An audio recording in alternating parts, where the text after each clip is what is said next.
I'm an animator. You guys are prepared for this animation talk? Hell yeah! I'm energizing. Yeah. I didn't prepare anything. Yeah, because anime. I'm going to talk about animation, and then you guys will say something based on what I say about animation, and therefore will give me more to talk about animation.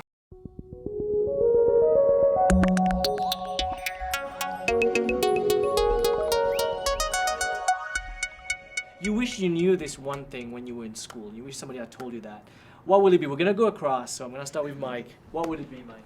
For me, it was reference. Like, I had this stupid stick up my bum about how, like, I'm going to learn more if I don't rely on reference, if I try and, like, really understand everything, blah, blah, blah, blah, blah. And then I came here, and even after, like, visual effects, which is obviously, like, hyper-realistic and everything, and used reference, but nowhere, I guess, just differently. But yeah, so it's like, I would just say that, you know, embrace reference, learn to study it. It's a great tool. You know, you're recreating motion and you have the ability to watch motion frame by frame. It's one of the best learning things and learning tools, and I know it made a huge difference in my personal development. So I really wish I had embraced it a lot sooner. I probably would have saved myself a lot of headache. Ludo? There's no magic formula.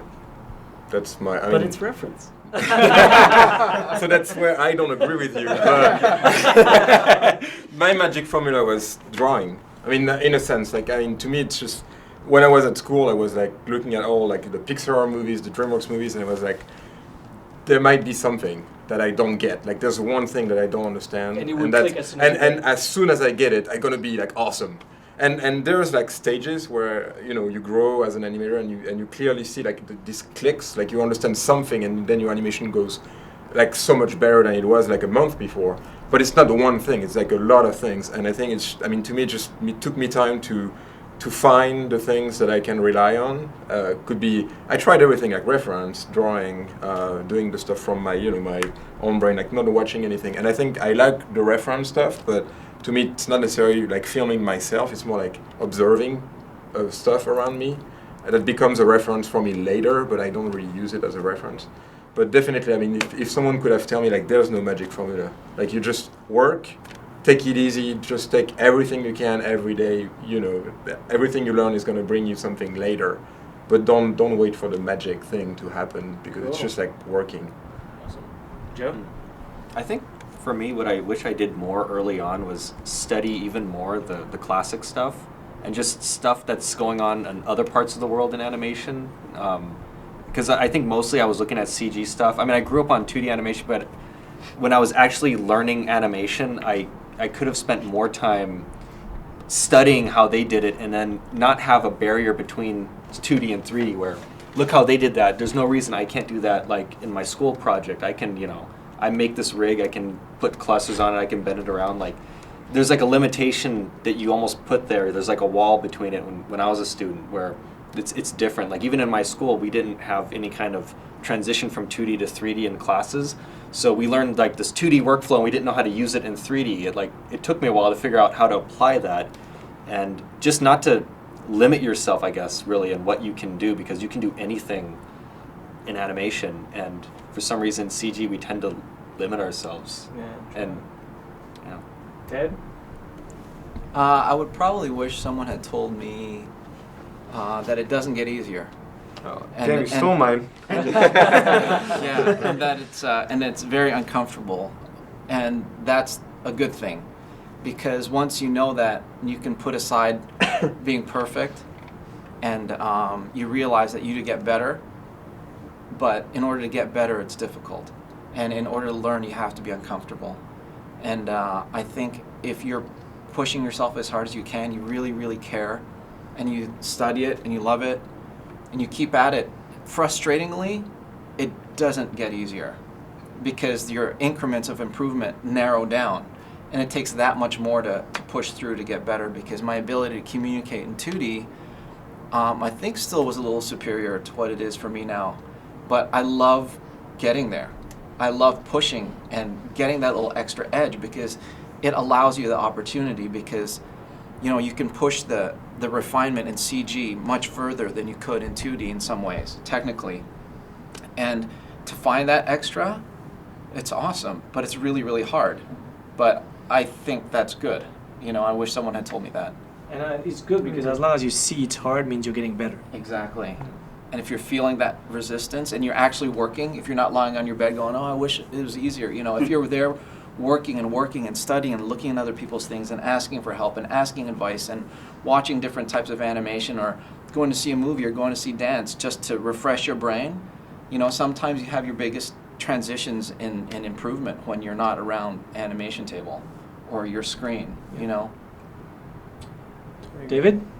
Well, he stole mine, so I have to come up with something else. I would say the one thing that no one told me in school that I think just has made me happier as an animator. I think you can instantly become happier as soon as you realize when you're doing someone else's project, when you're working on a movie or a TV show, understand that it's not yours. You're trying to help the director see his Vision. image and vision and everything. So as soon as you let that go, like, no, this is my shot, you know, this lead over here is saying changes, but I really, really like this. Everyone's trying to get to the point where you're trying to make one great film that looks like it's been done by one animator, not 25, not 60 animators, whatever. So as soon as you get over you and just understand that you're doing this for someone else, you'll be happier. Yeah. That's what I think. That's a very good point. JB? He stole mine. All right, trust me, I'm No, in trouble. Trust me, I'm in trouble.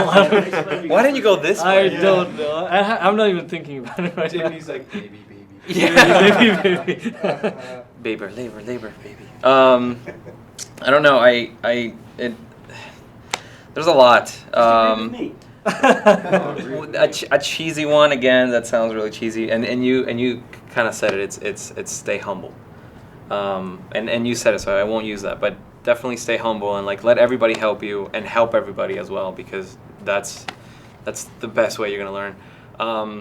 But I think don't marry your work. Maybe it's a good one that I would say. Wife. See? Don't marry your wife. Don't marry my wife, because then she's gonna be pregnant and you're gonna be all nervous. And then, no, don't marry your work, because it's kind of like what you said. Like you'll work on a shot and they'll give you notes, and I know the mentality because I was there. Like especially when you're in school, you work on something so much, and when you're at school and you're working on something, you don't want to show until like it's almost there, because you don't want to show halfway there. You know, you want to show the whole thing. And that's a problem, because when you show the whole thing, it's never going to be as good as if you would have shown at the beginning and would have gotten notes or opinions from people, no matter who they are. So you tend to marry your work, meaning you don't want to change it after you get notes, because you put so much work into it, so many hours. But you have to let it go, and you have to say, you know what? You're right, I'll delete all this and start all over, and it's always going to be better because of it. Usually be better. Usually, most of the time. Yeah. But it's true, like if right now, if you would not change your shot, you wouldn't grow as an animator. You couldn't, because you would do it your way, your vision, you animate it, and then you're like, that's it, that's mine, you know? But if you don't learn from everybody and give you opinions like, oh yeah, let me try that. Sometimes it works, sometimes it doesn't, but you're gonna learn from it. And grow from it. You go, please. So I've been awesome since the beginning. So we'll move to the next question. For me, I think it comes from what Ted was saying as well, and I know I'm just gonna repeat it. I wish someone told me that as fun as animation is, it's not exactly what you see on the behind the scenes of the DVDs and stuff. You watch all these movies, you watch all these behind the scenes, and you dream, that's what I want to go do, that's where I want to be.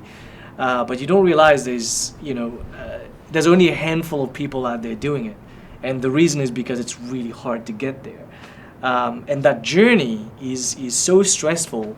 But yet, I'm really happy that I've done it. I feel, I'm extremely happy where, how far I've come. But it's so stressful to get there, and only that passion, that love, that is what gets you to that place. And I feel like if I didn't if I wasn't passionate enough about animation, I don't think I would be able to to get that far. So for me, I wish somebody told me, dude, it's really hard to get there. You think you know everything, because I thought I knew everything in college.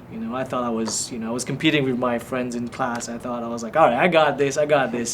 And then as soon as I got my first job, like, I don't got this. I don't get it. What the hell am I doing here? You'll question yourself. I question myself on every project. Actually, I question myself on every shot. I tell myself, oh God, this is it. This is the one that they'll go, oh my God, he can't animate. So I keep telling me this, and I feel like I get lucky. I feel like I get lucky. Every shot that I do, I get lucky. Oh my God, I moved this key. What if I did not move this key? The shot would not have been good. So I feel like, oh my God, I just moved the key and it happened. So I think, it's really stressful, but as long as you love it, you'll be able to go through it. Yeah, and I think too, like the one thing that it hits me every so often, when you're animating and you're just like pulling your hair out or it's going well, whichever case may be, or both.